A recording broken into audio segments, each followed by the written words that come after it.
మెదక్ జిల్లా నార్సింగ్ 44వ జాతీయ రహదారిపై జప్తి శివనూరు వద్ద దారి దోపిడీకి పాల్పడిన ముగ్గురు నిందితులను అరెస్టు చేసిన రామంపేట సీఐ వెంకటరాజా గౌడ్.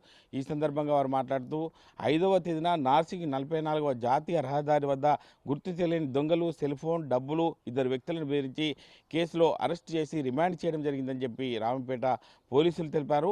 హిందూ ముస్లిం బాయి బాయి అనే నినాదం మారుమోగేలా అయ్యప్ప స్వాములకు దీక్షను నిర్వహించడం ఎంతో సంతోషాన్ని ఇస్తుందని చెప్పి మాజీ కోఆప్షన్ మెంబర్ మహమ్మద్ రఫీ అన్నారు. సిద్దిపేటలోని హైస్కూల్లో సీఎం కప్ టార్చ్ వెలిగించి ర్యాలీని ప్రారంభించిన రోడ్డు రవాణా శాఖ మంత్రి పొన్నం ప్రభాకర్, జిల్లా కలెక్టర్ హైమావతి, కాంగ్రెస్ ఇన్ఛార్జ్ పూజల హరికృష్ణ.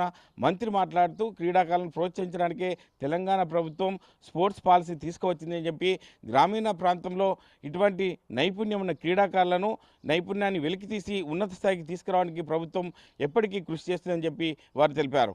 నంగునూరు మండలం నర్మేట ఆయిల్ ఫామ్ ఫ్యాక్టరీని సందర్శించి మాజీ మంత్రి హరీష్ రావు. ఈ సందర్భంగా హరీష్ రావు మాట్లాడుతూ సినిమా థియేటర్ ఓపెనింగ్కి వెళ్తున్న రేవంత్ రెడ్డికి అశోక్ నగర్ సెంట్రల్ లైబ్రరీకి వెళ్లే దమ్ము లేదా అని చెప్పి ఎద్దేవా చేశారు. అదేవిధంగా షాపుల్లో లేని యూరియా యాప్ల్లో ఎలా వస్తుందని చెప్పి ప్రభుత్వానికి మొట్టికాయలు వేశారు. ఇప్పటికైనా ప్రభుత్వం సంబంధించి రైతులకు ఇబ్బందులు తలెత్తితే బీఆర్ఎస్ పక్షాన ఊరుకునేదని చెప్పి ప్రభుత్వానికి హెచ్చరించారు. ఇది తాజా పరిస్థితి.